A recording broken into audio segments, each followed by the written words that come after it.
Yeah, ఇవాళ నేను money related example ఒకటి చెప్దాం అనుకుంటున్నాను. ఒక 4 డేస్ బ్యాక్ అండి ఒక అతను మనల్ని అప్రోచ్ అయ్యారు. సో అతని యొక్క మెయిన్ రీజన్ ఏంటి అంటే 2 ఇయర్స్ బ్యాక్ జాబ్ నుండి బయటకు వచ్చేసారంట.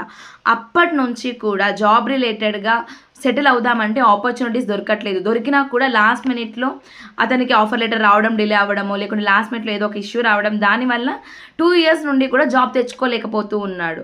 సో అతనితో మాట్లాడినప్పుడు మనకు తెలిసింది ఏంటంటే అతను లాస్ట్ జాబ్ వదలక ముందు తనలో ఉన్న ఫీలింగ్స్, ఎమోషన్స్ ఏవైతే ఉన్నాయో వాటిని క్లియర్ చేసుకోలేదు. అండ్ తన డేట్ ఆఫ్ బర్త్ రిలేటెడ్ కూడా ఇష్యూ ఎక్కడ ఉంది అంటే కమ్యూనికేషన్లో ఇష్యూ ఉంది. సో అక్కడ ఏమవుతుంది, దాన్ని కానీ అతను కరెక్ట్గా ఎలా అయితే ఇన్స్టాల్ చేసుకోవాలో అలా ఇన్స్టాల్ చేసుకోవడం వల్ల అతను ఏదైతే చెప్తున్నాడో అవతల వాళ్ళకి అది అర్థం అవ్వకపోవచ్చు.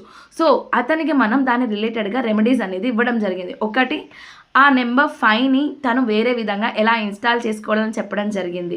అలానే హీలింగ్ కూడా ఇవ్వడం జరిగింది. అంటే అతను లాస్ట్ జాబ్ వదలక ముందు తనలో ఏవైతే ఎమోషన్స్ ఉన్నాయో వాటిని రిలీజ్ చేస్తూ, అలానే కావాల్సిన జాబ్ని మేనిఫెస్ట్ చేసే విధంగా అతన్ని హీల్ చేయడం జరిగింది. అలానే మేనిఫెస్ట్ ఎలా చేసుకోవాలో కూడా క్లియర్గా చెప్పడం జరిగింది. అతను ఇవాళ మార్నింగ్ నాకు కాల్ చేశాడు, 4 ఇంటర్వ్యూస్ షెడ్యూల్ అయ్యాయని చెప్పేసి. ఓకేనా? So let's give him best of luck. And తనకి జాబ్ వస్తే for sure I will update you. And మీలో ఎవరైనా ఇలాంటి ఇష్యూస్తో ఫేస్ చేస్తూ ఉంటే అప్రోచ్ చేయండి. Comment career so that we will be there for you and let's bring abundance into your life together. Thank you so much.